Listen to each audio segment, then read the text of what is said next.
Hello and welcome to this episode of Authentic Achievements, where I have the absolute privilege of being joined by a good friend, the fabulous Amy. Amy, welcome. Thank you for having me, Kim Adele. I'm excited to be here. Oh, me too. I always love our conversations. And for those of us listening and watching that don't have the privilege of knowing Amy yet, let me tell you a little bit more about her. So Amy L. Riley is an internationally renowned speaker, author, and consultant.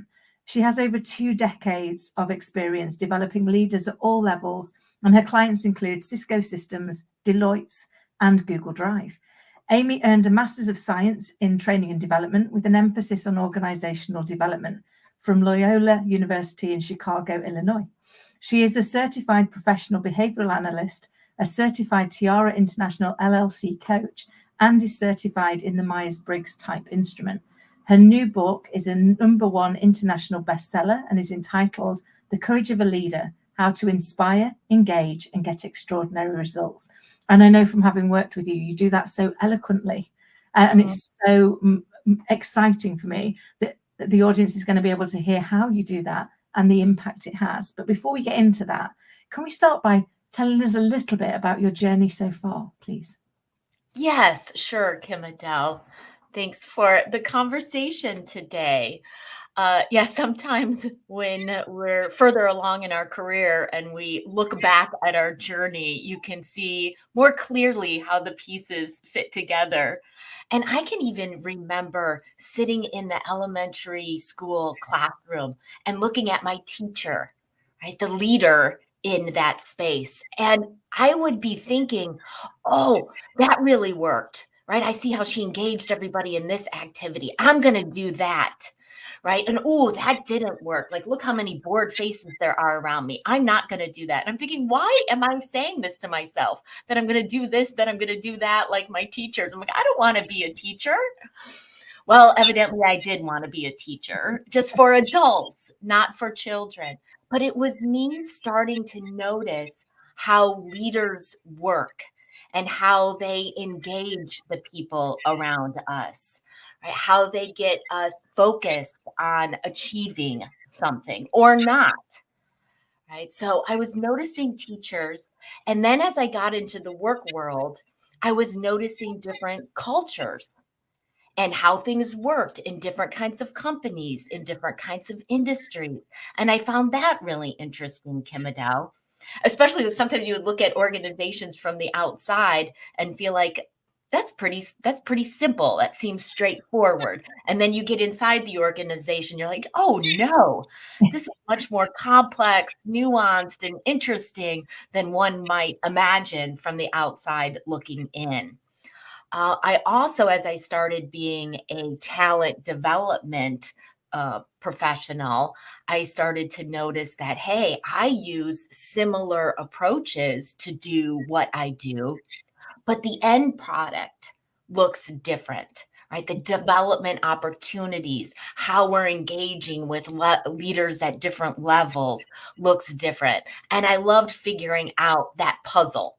Yeah. What do we do that's going to get the best return on our effort, return on our investment, create the best development experiences, challenging leaders at the right level across the organization? And now I've had the opportunity to do that as an external leadership development consultant, coach, speaker for the last 26 years. And it's been a really fun journey. Amazing. And you must have met so many amazing people and seen so many differences. And I love what you said about, I often say to people, life only does make sense in the rearview mirror. It's only when we look back that actually we see how the parts met, how they joined up, and that what the picture was supposed to be. I remember saying on a podcast once, and I got told by everyone listening that you blew my mind. I was like, life's like doing a jigsaw puzzle without the box.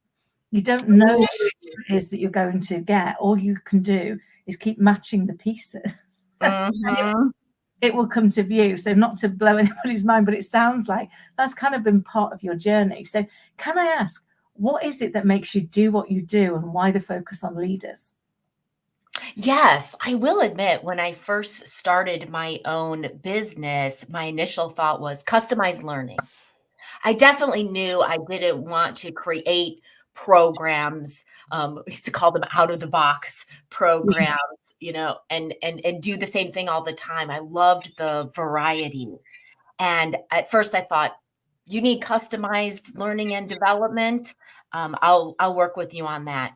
It very quickly became a focus on leaders, Kim Adele, because I got really passionate about supporting leaders and seeing just how big of a job it is when leaders are doing it well, when they're doing their due diligence, when they're figuring out, how do I support each individual on this team? How do I take care of the team collectively? How do I accomplish what the organization needs me to accomplish? And there's pressures and needs coming from every direction. And when a leader is doing it well, no one knows how much that leader is taking on other than that leader themselves. And I love when I can show up and provide any sort of support. And sometimes that's a little bit of a release valve for the short term, right? Seeing something different, thinking of a practice that's going to um, uh, get them a little bit of more time back in their days, right? And then also, how do we make those long standing transformational changes that really have them work with more ease over time? No, I love that. And it's so true. With leaders, we often forget that they're also people. Mhm. And as people, we are perfectly imperfect. We make mistakes. We carry burdens that come around with us. And I love him that what you do is you provide them with a space where they're listened to.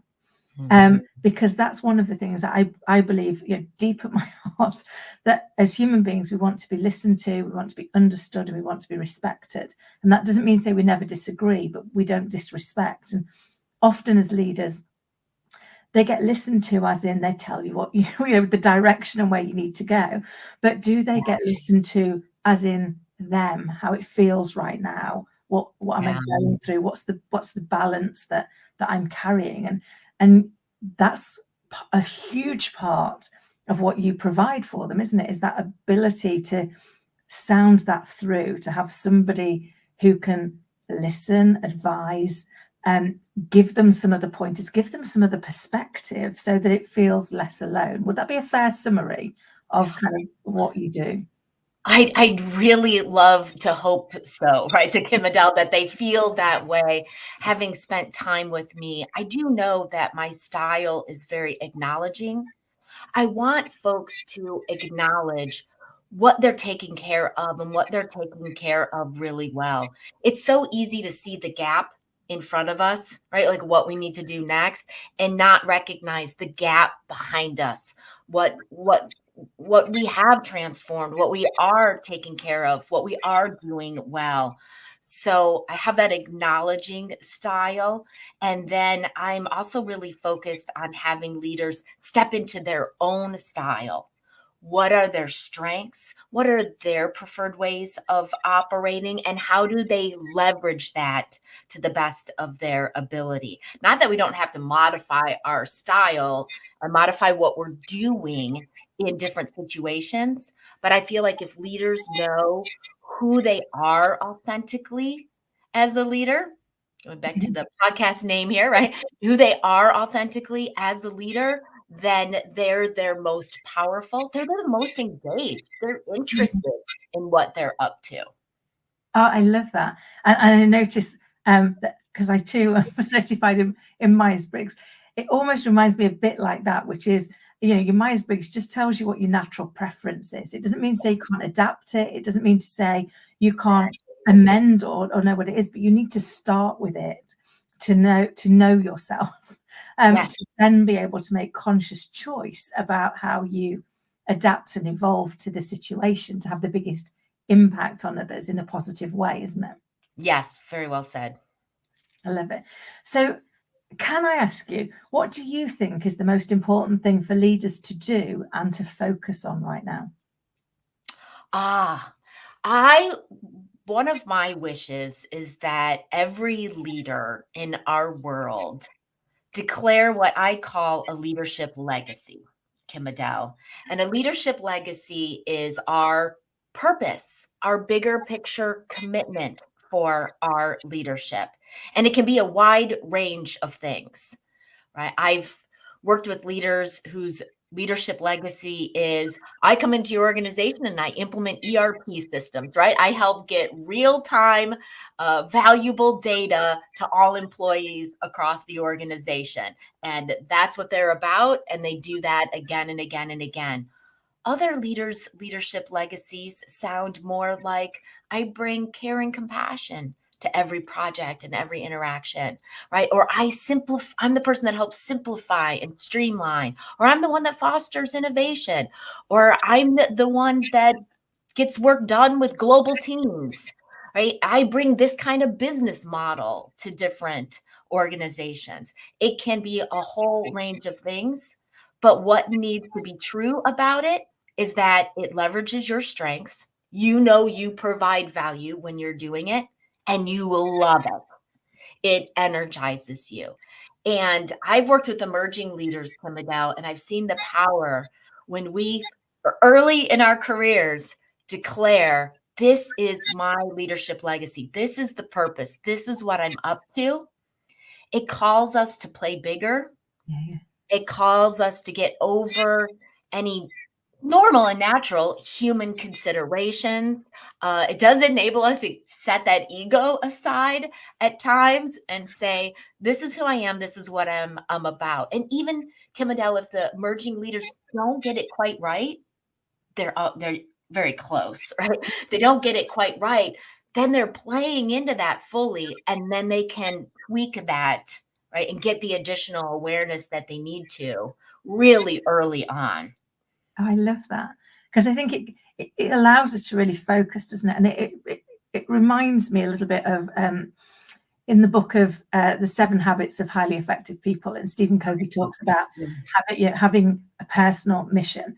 And I reread it recently. And sorry, that's a lie. I listened to it on Audible because it was his son that was reading it. And the only reason I correct myself is it's important to the story. And he said that it was one of the things that they also did was create a family mission statement. Yeah. We spent time as a family to do it. And Scarlett and I have done that recently. One, it was a beautiful activity to do, but it holds us to account now. So she'll hold it against me. She's 7. She's not even quite 7 for a couple of weeks. But ours was to live a life of passionate curiosity and to pass our thoughts, words, and deeds through the lenses of: is it kind? Is it honest? And does it add value? And it's really helped us define what it is that we're trying to do and define where we're going to be. And I live to your point on owning that legacy, owning what it is that you are here to do and how you want to show up really helps you to hold yourself to account, to play bigger, and to quash that ego, as you say. And I love that I can see doing that early. When I think about, when I first got into leadership, I think I was like a hyperactive puppy dog that just wanted to drown, wanted to make and it took me a long time to, I then tried to move that to one side and kind of do something else. And it wasn't until probably 15 years in that I owned the fact that I live my life like a hyperactive puppy dog. That's okay. That's me. Yeah. That doesn't mean I can't lead, and I can't lead big organizations, and I can do when I stop trying to be something I'm not, and I step into how that benefits the people I lead and where I'm going. So I love that you're giving people that space to find who they want to be as a leader and what impact they want to have as a result of that. Yeah, I love that you're starting these inquiries with your daughter at 6 years of age. I know, poor soul. I was just saying something the other day. I was like, poor little thing's going to be on a performance improvement plan. She's not. I would never do that to her. She's amazing, but I think she's got me on one, if I'm honest. Oh, okay. Well, I think it's really lovely when we realize we're leaders in all areas of our lives, right? And this is about, how do we be the best humans that we can be? And our kids are teenagers now, but back when they were 7, we were talking about strengths. Yeah. Because I thought, and I really thought it was important in our family because we have 2 kids that are very different, right? And we parented them very differently and never wanted them to think it was unfair. But Mm. you have different strengths, right? And Yeah. translating that to leadership in the workplace, you have different team members with different strengths, and they need different kinds of leadership and different kinds of encouragement and ways to present challenges. And yeah, we were doing that in our own home. I love that because I often say, I've learned more about leadership since becoming a mum than I did in the 25 years before when I was leading, because there's nothing like trying to negotiate with a child to teach you about the importance of the words you use and the tone that you use and the environment in which you create, which we know has such an impact in our leadership world. And I always talk to Scarlett about the fact that it's not, you've not made a naughty, you're not naughty. You might have made a naughty choice, but you're not naughty. So never align yourself to the to the label. And she calls me out in it all the time when you're putting the dog's leaping at my head, and I'm like, you silly animal. She'll go, he's not a silly animal, mummy. He's making a silly choice. And I'm like, very true. Yes, he is. Oh my God. But I love that actually she gets it. She understands it. She processes it. And you're right. We're all leading in so many elements of our life, almost in every element of our life. We're either a leader or a follower, very often both in some place. And I think being able to develop those skills early and acknowledge that we're different, we don't have to be the same, and actually we can play to our strengths, and then we find people that are strong where we're weak. Yes. Because that's going to be what elevates us. What advice can you give to leaders how do you gain the confidence to step into your authentic self? Yeah. So first is awareness, right? Knowing who you are, knowing what that is. I often have leaders complete a leadership autobiography. Right? Who are you? Who are you about? Ultimately, there's a leadership legacy on there, but often we build up to that. What's important to you as a leader? Right? Your leadership values. What's your story? Right? Your experiences and where you came from shape who you are. I come from a small town, Kim Adele, and I knew that my upbringing was sheltered and I didn't have a lot of exposure to different kinds of environments, different kinds of people. So I went to a large university, right? I knew like I make choices in my life now. I'm curious. I want to expose myself to different communities and types of people. And I think that has impacted who I am as a leader, and valuing individualism, right? The uniqueness of each person. And then also on there's like, what's our vision for our current roles, right? What are we up to right now? What are we creating and leaving behind for our leadership legacy? So it's about awareness. Who are we?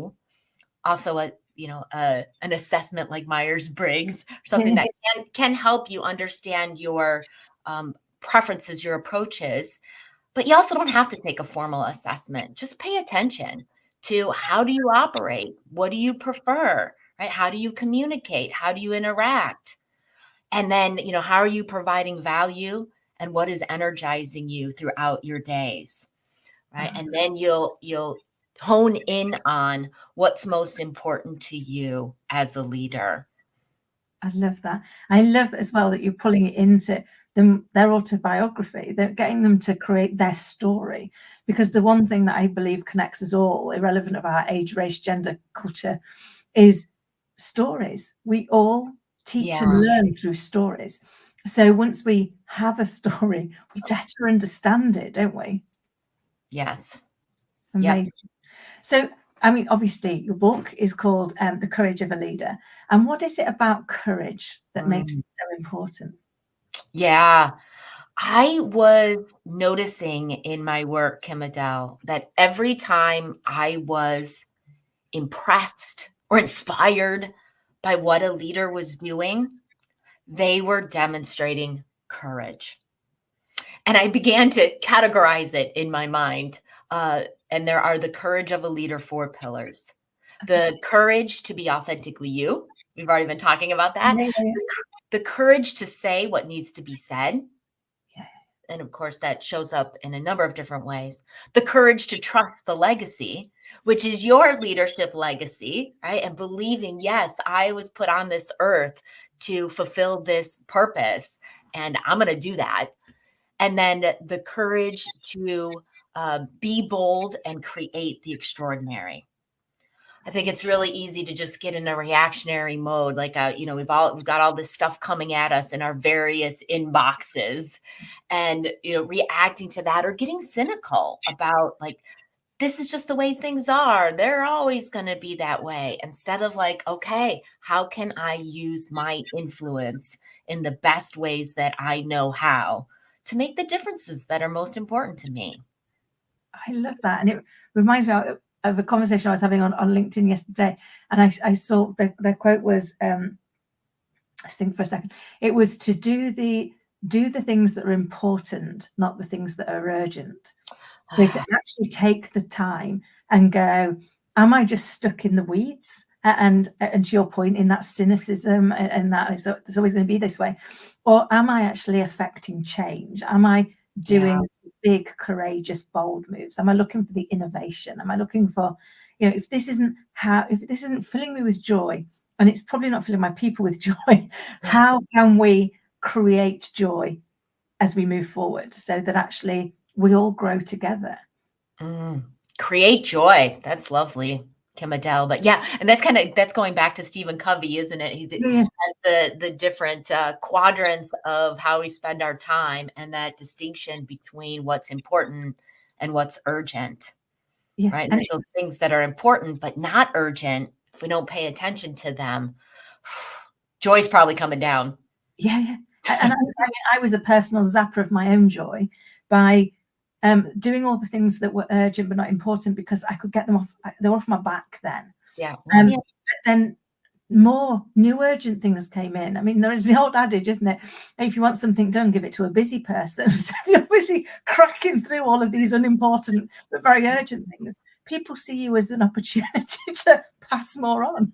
And it was only I think for me, and I got this from our last conversation, it was about being deliberate and conscious with our choices, and making sure that we're owning and acknowledging why we're making them. And I love that your whole piece on how you do is pulling it, because you're pulling it back to what's their purpose, what's their legacy, what are they doing it for? You provide them with that space to self-reflect and self-adjust if that reflection doesn't align. Yeah, absolutely. And you're making me think of something that I share in one of my keynote talks, Kim Adele, is that I see too many leaders, sometimes unknowingly, playing the waiting game, like waiting to have something, right? Waiting until all these urgent things are complete, right? Or waiting until they have the next credential, or waiting until they have the buy-in of all their peers, or waiting until they have the perfect plan. You have everything that you need right now, right? Take that next step. I love that. It's I mean, I'd love to go for the much more highbrow Michael Jordan quote of, you don't need to take the don't need to see the full staircase, you just need to take the next step. But the one that always springs to mind for me is actually from Frozen 2. That was that sometimes all you can do is the next right thing. So you might not know anything else, but if you can see a next right thing to do, you just got to keep doing it, because there is no perfect time. There is never going to be. The only thing we've got is right now, and we can trust that everything we need is available to us to make right now the best right now it can be. Well, and the truth of it is, if we're playing a big game, if we're going for something big, and I have this visual in my book, right? Like the next steps might be clear about the how, but it starts to get fuzzy after that, right? If we're doing something we've never done before, if we're going for something big, if we're changing the business model for our team or our division, we don't know exactly how we're going to get there. Right. Mhm. And so, yeah, we just take those next steps and then we get our next pieces of information, and those will help us figure out what's the next step. I love that. It's almost that having the courage to get comfortable with the uncomfortable. 'Cause it's uncomfortable when we don't know what that picture is and when we can't see all of the parts. But having the courage to keep taking the steps you can see and trust the new steps will appear. And it does take courage, right? Take a deep breath, just like talking about it. I feel it, right? It's one of those things easier said than done. But if the commitment needs to get larger than our discomfort. Absolutely. And sometimes I don't know if you find the same. Is it almost we often we hold ourselves back with the cost of doing something, but there's a cost of not doing anything. And once we ask ourselves both questions, sometimes that can be the catalyst to take the step. Because because the cost of not doing is I stay exactly where I am. And how comfortable does that feel? Yeah, that's a great inquiry. Yep. I love that. So Amy, you've had such a varied experience and been able to influence so many leaders on their journey. If you could give some advice to a new up and coming leader that what would it be? Yeah. Of course, I want them to declare their leadership legacy, right? But to get there's that piece about trust, right? Trust yourself, trust your strengths, right? Trust who you are, trust your influence, right? And there's things that we can control and things that we can't, right? But where is our influence? And step into it. Play the game. It's bringing me back to the inquiry you just brought up, Kim Adele. Like, right? What's the cost if we don't? And what's possible if we do? I love that. I love that. Always thinking about the art of the possible. What can we do? Imagine what could go well. We're very quick to imagine what could go wrong. Yeah. but if we can flip that, and the fact that we live in a world of polarity, there is no up without a down. So whatever we're fearful of, the exact opposite, it could also be true. And if we focus our minds on that, I've often thought our minds are a little bit like a sat nav, where what you focus on is where you go. It's not yes. You follow it. So if we start to focus on the things that we're fearful of, we find more of them come up. And when we focus on the things that we're hopeful for and we have the courage to take action, then amazing things happen, don't they? And I love the whole piece about trust. Trust for me is hugely important, but you can't have trust without courage, because you've got to be courageous to trust the things you can't see yet. And that's why I love the whole courage of a leader, because I think it sums it up so beautifully, which is all the things that we need them to be brave, to take action, to have difficult conversations, to be kind, because it takes courage to be kind to yourself as much as to others. All of those kind of really pull back to that one core value of being courageous first, to be able to trust, to be able to deliver the legacy that you have committed to and that you've intentionalized. Would that be fair? That's very well said. Yep. I'm over here nodding with every cell of my body. Kim Adele. Yes. I love it. And I do think it's like our leadership legacy, our commitment, right? That can pull us forward and pull us into that courageous space. Absolutely. I love that, because we're giving ourselves a picture, aren't we? We're giving ourselves a picture by setting that intention, by setting what our legacy is. We have to think what that's going to look like. Yeah. To be able to create it. So inadvertently, what you're also getting them to do, which I'd not thought of until just now, is create the picture for the gap between the step they are now and the Mm-hmm. fuzziness of where they're heading, which is just Mm-hmm. genius. I love that. Yeah, and it gives us a game, an experiment to be engaged with every day, right? If I'm about bringing care and compassion to every relationship, every project, every endeavor, right? How do I do that? Okay, that worked. That didn't work as well. Okay, how do I shift? And having that be the narrative, the game that we're playing consistently in our minds, it creates so much impact. I love that because you're constantly looking for the iteration. And what I love in all the way that you've talked throughout today and in every conversation that we have, you look for the lesson in everything, and therefore you to go back to what you said earlier in the show, you look at how much went well, as much as what needs to change, or how far you've come, as much as how far you've got to go, so that you're allowing yourself to constantly see life in balance, which is, I might not be there yet, but I'm a lot closer than I was back Yeah. there. Or this bit didn't work, but again, it's usually not everything about it that didn't work. It's the Yeah. going back and going, okay, but if I just change that one element and tried again, then that could work. And I think often that's the thing that stops people taking action, is the fear that they've got to redo everything, Oh, instead of being able to look at it and say, we didn't achieve the result, but what bits did go well, and mm-hmm, what bits do we need to iterate on so that we mm-hmm, have a better outcome.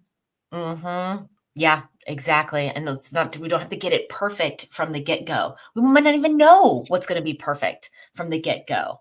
Get started, right? And iterate from there. Oh, I love it. Amy, I could literally chat to you all day. Same. I always look forward to it. But I'm very conscious of your time and the people watching. So could you tell us, how can people get in touch with you? Yes, you can get in touch with me through the website, which is courageofaleader.com. And you can also look for Courage of a Leader on LinkedIn. Fantastic. And we will ensure all of your contact details and socials are obviously in the notes below. But if you could leave us with one last piece of sage advice, what would it be? You already have everything that you need. I love that. I love that. It's already within us. Amy, it's been an absolute joy. I can't wait until next time. But thank you so much for coming on and sharing your journey, your insight, and your inspiration. You are one of the most courageous leaders I've met, and you are definitely an authentic achievement. Thank you. Thank you, Kim Adele. Can say all the same about you. Bless you.